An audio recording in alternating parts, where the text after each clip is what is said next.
Neste ano, o ITTC, o Instituto Terra, Trabalho e Cidadania, lançou o relatório Mulheres em Prisão, enfrentando a invisibilidade das mulheres submetidas à justiça criminal. Em São Paulo, de acordo com o documento, 68% das mulheres encarceradas são negras, 57% são solteiras, 50% têm apenas o ensino fundamental e metade das detentas tem apenas entre 18 e 29 anos. O cenário apresentado pelo trabalho do ITTC evidencia a falha da sociedade no combate às desigualdades em um país com a quarta maior população feminina encarcerada no mundo. Para falar sobre o assunto, recebemos no programa de hoje a advogada Viviane Balbuglio.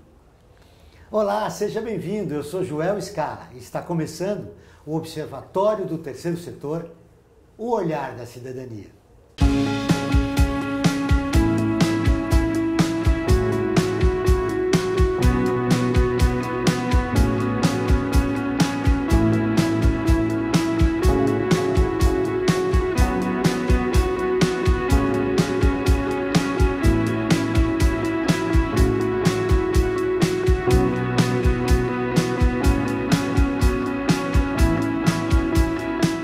Viviane Balbuglio atualmente é mestranda em Direito e Desenvolvimento pela Fundação Getúlio Vargas e integra o projeto Migrantes Egressas do ITTC. Tudo bem, Viviane? Seja bem-vinda ao Observatório do Terceiro Setor. Bom, o perfil dessas mulheres, negras, pobres, jovens e mães.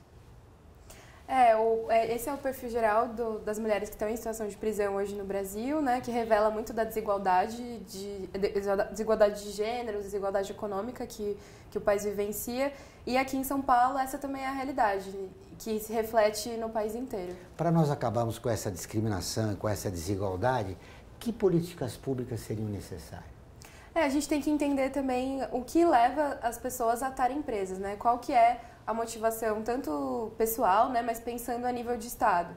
Então, a gente tem que pensar em políticas de trabalho, né, de acesso ao mercado formal de trabalho, de viabilidade dessas pessoas de terem mais oportunidades de educação, e políticas públicas como um todo, né? Quando a gente fala das mulheres, a gente está falando de mulheres que costumam ser as provedoras dos lares, então são responsáveis pelos filhos, por parentes, e também estão sujeitas a uma realidade que dificulta o acesso delas ao mercado formal de trabalho.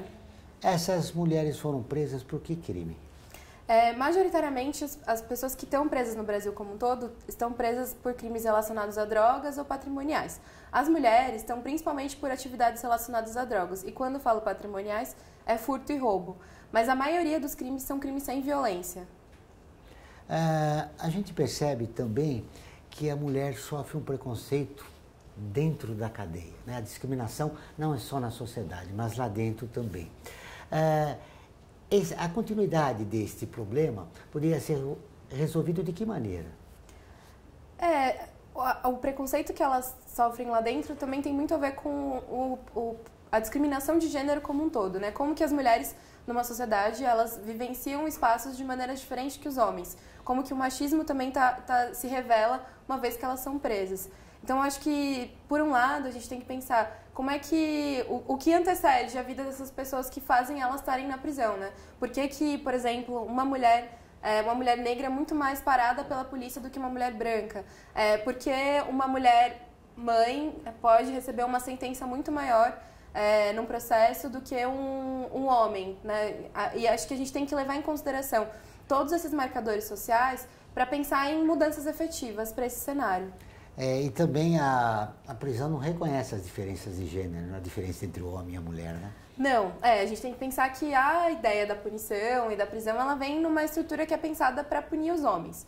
Então, na história, né, não se pensam nas mulheres como quem transgride a lei, né? Se pensa nas mulheres mais como cuidadoras dos filhos, do espaço doméstico, e aí aos poucos também sujeitas a uma desigualdade econômica e de gênero, as mulheres também passaram a transgredir.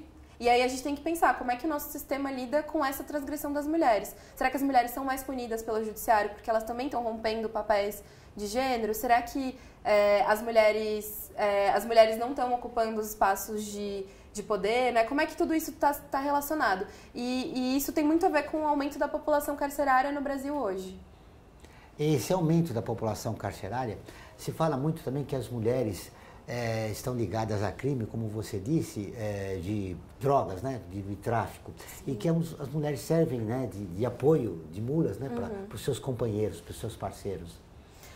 Nem sempre. Eu acho que tem essa realidade das mulheres que estão muito relacionadas às outras pessoas nos seus núcleos familiares ou companheiros, maridos, que de alguma forma já estão ali envolvidos, né, em alguma atividade ilícita, mas a gente tem que levar em consideração o contexto socioeconômico de fato. Então pode ser que uma mulher escolha traficar ou cometer alguma atividade ilícita por conta do seu parceiro, mas a gente também tem que levar em consideração todo o histórico social que ela está envolvida. E a gente está falando de um país que tem uma das maiores populações carcerárias do mundo e também tem um nível muito alto de desigualdade econômica. Então, tudo isso tem que ser levado em consideração uma vez que a gente vai entender por que é que as pessoas resolveram ou não cometerem crimes. A crise política e econômica que o país vive potencializa a mulher a cometer crimes, a mulher ser levada para a cadeia? Não, com certeza. A gente tem que pensar que as escolhas do Estado, né, de criminalizar, por exemplo, as drogas, de cada um que a gente considera crime, né, no Brasil, vai ser relacionado ao contexto político e econômico. Então, o Brasil escolheu criminalizar as drogas há muitos anos, em 2006 mudou a lei, e foi a partir da lei de drogas que o aumento da população carcerária feminina tomou essas proporções, né? Que nem você mencionou no começo do programa, a quarta maior população carcerária feminina do mundo. E nesse contexto, ambientes de crise, dificuldades de inserção no mercado de trabalho, da discriminação racial, que é uma história do Brasil como um todo, das pessoas serem impulsionadas a viverem nas periferias das cidades, né, de terem que passar horas no transporte público para chegarem ao seu espaço de trabalho e muitas vezes estarem em trabalhos extremamente precários, faz também com que as pessoas tomem outras escolhas, né? E muitas vezes essa escolha, infelizmente, é passar a ter uma remuneração que vai lidar com o mercado informal, né? Que nesse caso é o mercado das drogas que criminaliza. E esse é o impacto, né? De lidar com o mercado informal, estar sujeita à atividade policial e que muitas vezes faz com nem o dado que você trouxe. Quem são as pessoas que estão mais sendo presas no Brasil e quem são essas mulheres? E será que elas sendo presas resolvem os problemas de desigualdade econômica, social, né? Como que a gente está avançando? A gente está prendendo indivíduos, né? Mulheres ou homens, enfim, de pessoas e impactando um núcleo social, né? Familiar, comunitário, como um todo. Será que isso tem um efeito a longo prazo para o Brasil, né? É verdade, e quando você não tem qualidade de vida, não tem emprego, como é manter uma legislação punitiva, né? Não só para homens, né? E para mulheres também, né?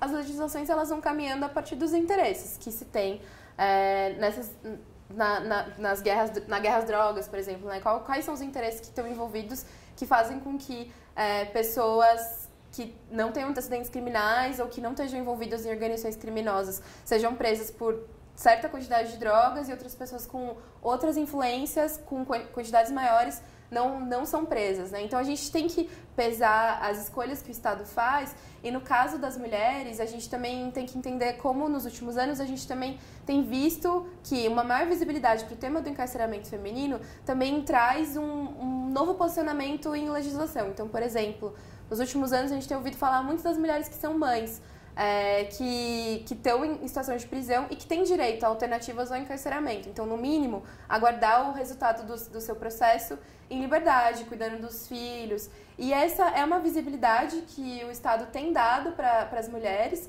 tanto em legislação quanto em decisões judiciais. A gente viu ano passado uma decisão do Supremo Tribunal Federal, a primeira decisão histórica no habeas corpus coletivo foi para obrigar os juízes e juízas do Brasil inteiro a aplicarem prisão domiciliar para mulheres com filhos até 12 anos ou que tenham alguém sob seu cuidado. Ou seja, a lei não estava sendo respeitada.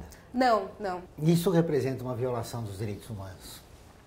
Todas as terças e quintas-feiras, ao vivo, às 14 horas, tem programa de rádio. Observatório do Terceiro Setor, onde recebemos especialistas que, junto com os ouvintes, debatem os principais temas da atualidade e do terceiro setor. Você pode ouvir pela rádio Trianon AM 740 ou em qualquer lugar do mundo, pela internet, do seu celular, computador ou tablet, pelo link que aparece na sua tela. Voltamos depois do intervalo. A FIA é muito mais que uma escola de negócios. É graduação, pós-graduação, MBA, mestrado e consultoria para empresas. Isso faz diferença. Conheça a FIA. Olá, eu sou Laura Gelbert, da ONU News. Notícias das Nações Unidas e do mundo você acompanha na página e nos programas do Observatório do Terceiro Setor, parceiro da ONU News. E para acompanhar diretamente a ONU News em português, acesse nossa página e redes sociais. Até lá!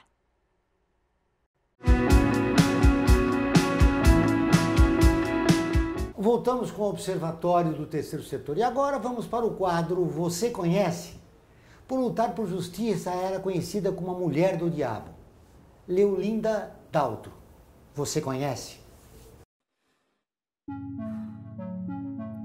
Leolinda Figueiredo Daltro nasceu na Bahia em 14 de julho de 1859. Foi professora, sufragista e indigenista brasileira que lutou pela autonomia das mulheres. Em 1910, juntamente com outras mulheres, Leolinda fundou o Partido Republicano Feminino. O senso de justiça de Leolinda Figueiredo Daltro a fez ficar conhecida como a Mulher do Diabo em 1909.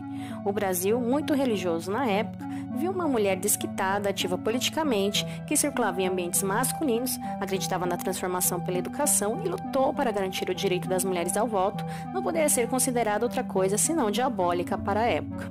Como de costume, casou-se cedo e teve 2 filhos, porém logo separou-se do marido, encontrando uma motivação para estudar e para ser professora e ajudar nas economias da casa. Aos 24 anos, casou-se novamente e mudou-se para o Rio de Janeiro em busca de melhores condições de vida. Com o novo marido, Leolinda teve mais 3 filhos logo após sua vinda para o Rio de Janeiro. Fundou o Partido Republicano Feminino com a poetisa carioca Gilca Machado em 1910, bem como 3 jornais dedicados à mulher, além de publicar 2 livros nos quais contou aspectos de sua vida. Por mais de 10 anos, Leolinda e suas companheiras de partido criticaram a cidadania incompleta das mulheres e participaram de todos os eventos possíveis de ter repercussão na imprensa.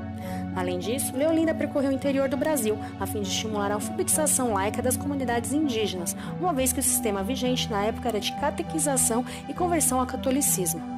Leolinda tinha uma proposta polêmica e inovadora, a defesa dos direitos dos indígenas. Leolinda queria incorporar os índios brasileiros na sociedade, alfabetizando-os sem conotações religiosas. Leolinda percorreu o interior de Goiás por mais de 4 anos para colocar em prática esse projeto.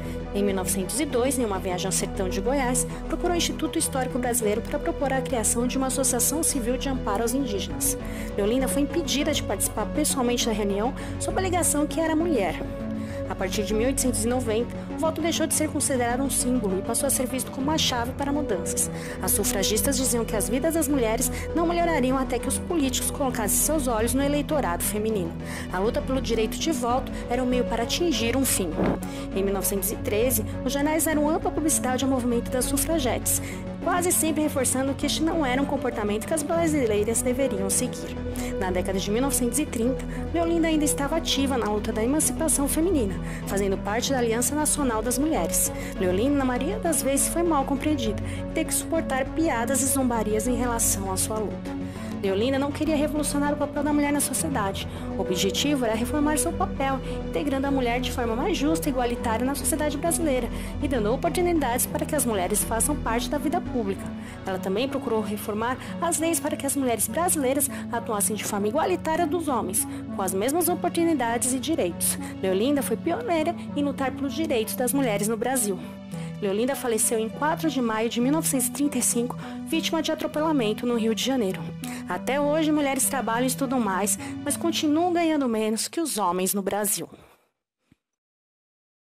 Que história bonita, né?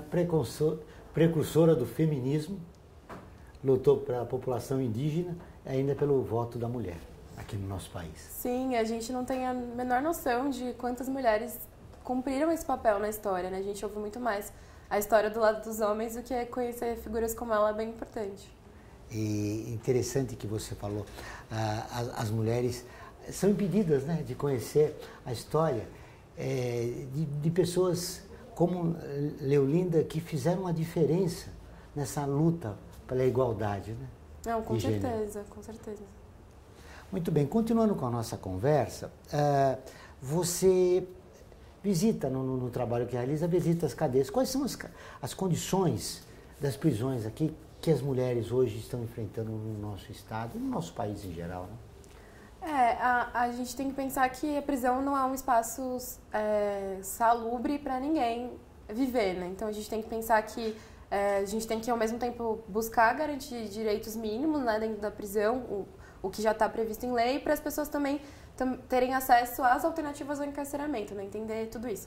Nesse contexto, eu acho que quando a gente fala das mulheres, a gente tem que pensar muito em como as mulheres têm necessidades específicas em razão do gênero, em razão, né, da própria história, e que as prisões não contemplam. Por exemplo, o acesso à saúde, né?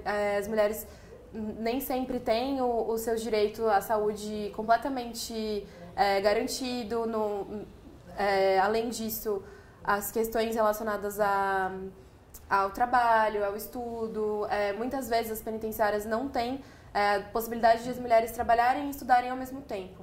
E isso também traz um outro reflexo, porque quando elas são presas, elas costumam continuar trabalhando para enviar dinheiro para a família, né? Continuar mantendo o núcleo familiar. Dificilmente as pessoas rompem com os seus núcleos familiares, elas continuam mantendo os filhos, mantêm o contato. Acho que tem um outro problema muito grave, que é a comunicação das pessoas presas. Como é que hoje as pessoas que estão presas pela lei podem se comunicar? Através de cartas. Então elas dependem muito de se mobilizar através de carta para o judiciário, para a família, para todas essas pessoas.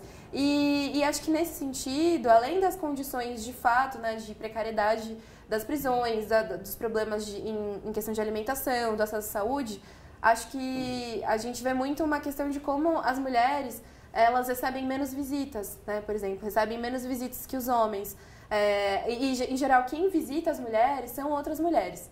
E isso é um ponto muito importante para a gente entender como que o encarceramento feminino está muito atrelado com contexto social, desigualdade de gênero, de raça. Você levantou um aspecto interessante. Os homens têm um lugar para visita íntima, as mulheres não. É isso que você está falando? Não, eu digo visita como um todo. Os homens, historicamente, mesmo nas legislações aqui no Brasil, já tinham direito à visita íntima. O direito das mulheres ele é mais recente, mas em tese, o direito deveria ser o mesmo tanto para os homens quanto para as mulheres. Então, existe o direito à visita íntima, mas ele não é fácil de ser acessado. Então, por exemplo, um casal, um homem e uma mulher que são casados ou estão em união estável, é um pouco mais fácil de ter acesso às visitas íntimas. Agora, se é um casal de duas mulheres, dois homens, tem uma dificuldade maior, embora não exista nenhuma negativa na lei. Acho que é mais uma questão de que nem eu falei no começo. A sociedade não pensa na mulher como alguém que transgride. Então, dar o direito à visita íntima também é passar por outra questão que é muito complicada ser falado socialmente, que é a sexualidade da mulher. Dentro da desigualdade de gênero, né, tem tudo isso que tem que ser levado em consideração. Você falou da dificuldade, não, você disse sobre o vínculo afetivo. As mulheres que são mães e foram mães na cadeia, elas passam por várias dificuldades, né? Sim, com certeza. Pela lei, as mulheres têm direito de permanecerem com seus filhos, né, as que foram mães na prisão, até os 6 meses de idade, minimamente, né? Primeiro 6 meses e a lei diz até os 7 anos da criança. Mas na prática, muitas penitenciárias acabam usando essa regra dos 6 meses.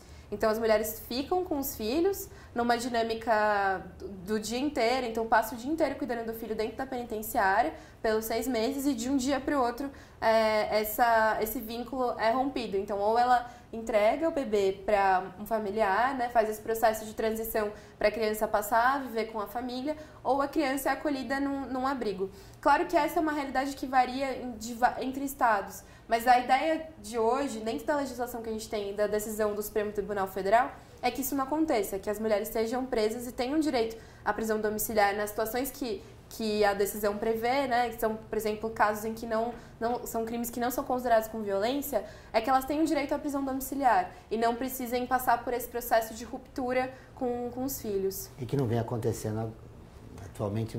Acontece. Acho que a gente está num momento, inclusive a pesquisa fala muito sobre isso. Como é que as audiências de custódia, que são as audiências em que os juízes têm 24 horas para avaliar a legalidade da prisão, elas indicam que nem sempre essa decisão do Supremo Tribunal Federal está sendo respeitada, mesmo quando a mulher é mãe. Acho que tem um indicativo de que aparece na pesquisa é que quando as mulheres são presas por tráfico, em geral, elas não têm acesso a essa alternativa ao encarceramento. Muito bem. Agora eu vou fazer um convite a você que está nos acompanhando para curtir a página do Observatório no Facebook. Ela é visualizada por mais de 700 mil pessoas por semana. Está sempre atualizada com notícias do terceiro setor, do Brasil e do mundo. Faça como mais de 400 mil pessoas, siga a nossa página. Vamos para um rápido intervalo, mas antes você vai conhecer um dos artigos da Declaração Universal dos Direitos Humanos, que faz parte da campanha do Observatório do Terceiro Setor. Direitos humanos são direitos de todos.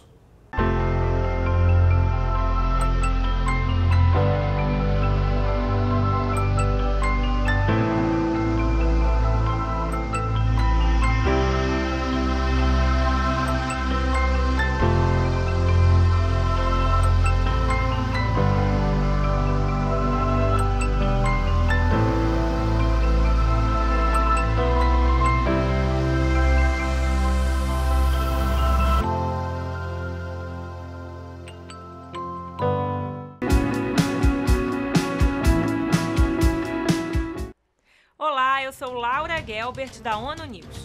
Notícias das Nações Unidas e do mundo você acompanha na página e nos programas do Observatório do Terceiro Setor, parceiro da ONU News.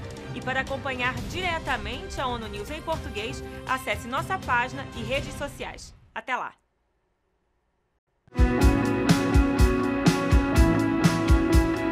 Estamos de volta com o programa do Observatório do Terceiro Setor, o Olhar da Cidadania. Não esqueça, todas as quartas-feiras às 17 horas tem programa Olhar da Cidadania na Rádio USP, com temas da atualidade e dos direitos humanos. Anote, todas as quartas-feiras às 17 horas na Rádio USP, em São Paulo 93,7 FM, em Ribeirão Preto 107,9 FM. Agora eu gostaria de conhecer um pouco mais do trabalho que você participa, né, como lá no ITTC, com mulheres que estão presas e que não são brasileiras. O ITTC tem esse trabalho que começou com projetos estrangeiras há mais de 15 anos, quando as fundadoras identificaram uma população de 40 mulheres não brasileiras presas aqui em São Paulo. E a partir desse trabalho, elas começaram a estruturar um projeto de atendimento direto às mulheres na prisão. Então, entender o que elas passam aqui no Brasil, quando elas não falam a língua, quando a família está no país de origem, quando muitas não têm proximidade com seus consulados e embaixadas. E desde dessa época a gente faz um trabalho de atendimento direto a elas, com um protocolo, com a administração penitenciária, que viabiliza que a gente visite todas as mulheres não brasileiras presas no estado de São Paulo inteiro, que aqui em São Paulo são principalmente em 2 penitenciárias. E aí, nesse meio tempo, a gente foi conhecendo trajetórias de muitas mulheres, e aí, nesse meio tempo, né, de trabalho, que é um trabalho longo, um trabalho de base bastante importante para falar de encarceramento, a gente foi vendo nos últimos anos que essas mulheres também passaram a sair da prisão. Passaram a sair da prisão num país que elas não conhecem, que não tem vínculos aqui, que não conhecem as políticas públicas. E hoje eu faço parte do projeto Imigrantes Egressos, que tem essa perspectiva de dialogar tanto o trabalho direto na prisão quanto o momento de saída, para entender como que mulheres imigrantes que estão em cumprimento de pena aqui no Brasil, elas acessam serviços de acolhimento, de documentação, enfim. E aí a gente vai pensar um pouco na questão migratória mesmo delas aqui. O perfil dessas mulheres é o mesmo das brasileiras? É bem parecido. A gente tem que levar em consideração que elas são de outros países, então países da América Latina e outros países africanos também estão entre as nacionalidades principais, né, de mulheres imigrantes presas aqui no Brasil. E acho que um pouco da diferença é que as mulheres as mulheres são um pouco mais velhas do que as brasileiras, que são presas muito jovens. Mas são mulheres mães, mulheres que são de diferentes contextos sociais, mas que são também atravessadas pela criminalização das drogas no mundo inteiro e pela desigualdade socioeconômica. Elas são usadas pelo crime, né? O tráfico internacional de drogas, né? A maioria. Elas fazem parte, são acusadas em geral de tráfico internacional de drogas aqui. Nesse teu trabalho, qual a história que mais te impressionou? Que personagem que te chamou a atenção dessas mulheres que você atende, conversa e tem contato? Não, eu trabalho nesse projeto desde 2014, mais ou menos, e hoje em dia acho que o que mais impacta é uma vez que a gente conhece alguém que foi presa e vê ela saindo. Então, não conseguiria te dizer uma história em específico, mas esse movimento, né, de ver as pessoas dentro da prisão, passando por todos esses problemas, né, tendo dificuldade de falar com a família, de ter a sua agência ali tolhida e ver as pessoas podendo sair, buscar acesso a serviços. Não é fácil também sair do sistema prisional num outro país que você não conhece. Mas pra gente que faz essa atuação, é muito importante também ver que existe um mundo depois, né? Entender a prisão como um período da vida delas e que quando elas saem, tem uma nova série de dificuldades ali, mas pelo menos elas têm um pouco mais de agência para ir atrás dos próprios interesses, sonhos, sobrevivência também, né? Usando o termo que você disse, elas enfrentam uma série de dificuldades ao sair da cadeia. Que tipo de apoio seria necessário para que elas tivessem uma inclusão social num novo país que elas desconhecem, né? Então, nesses 2 anos de projeto, a gente elaborou uma carta de recomendação, que são 10 recomendações pensando em áreas de trabalho diferentes. Então, saúde, acesso à cidadania, trabalho, e pensando na vida de uma pessoa globalmente e o que a gente tem que fazer para minimamente essas pessoas terem garantia de uma vida digna aqui no Brasil. Principalmente para aquelas que estão cumprindo pena aqui, né, não têm autorização para retornar para os seus países, ou para aquelas que de fato resolvem migrar e viver no Brasil.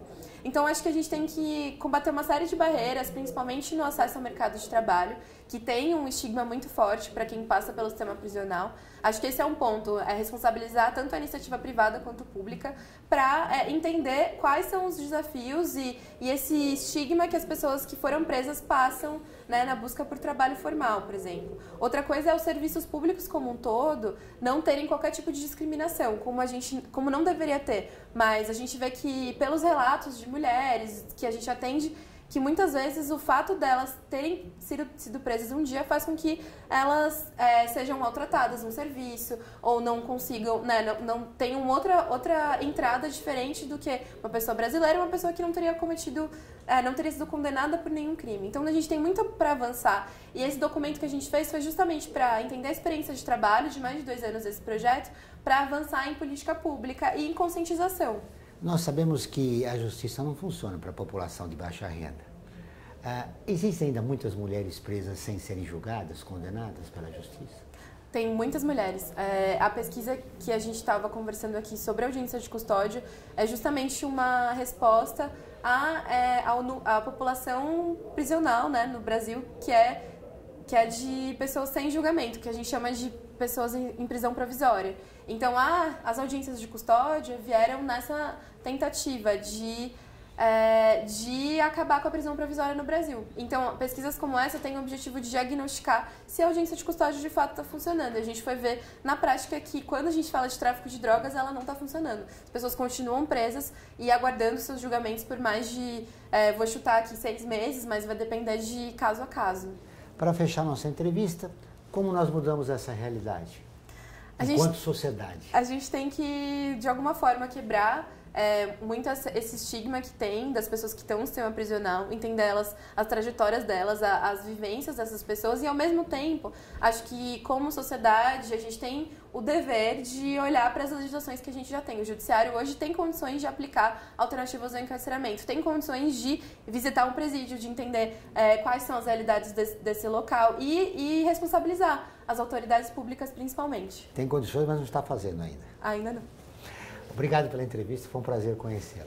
O Observatório do Terceiro Setor fica por aqui. Esse e todos os nossos programas de TV e rádio estão em nosso portal, acessado por mais de 1 milhão de pessoas de 173 países. Acesse você também, observatorioterceirsetor.org.br. Voltaremos na próxima semana, sempre na luta por uma sociedade mais justa, solidária e tolerante. Até o próximo programa.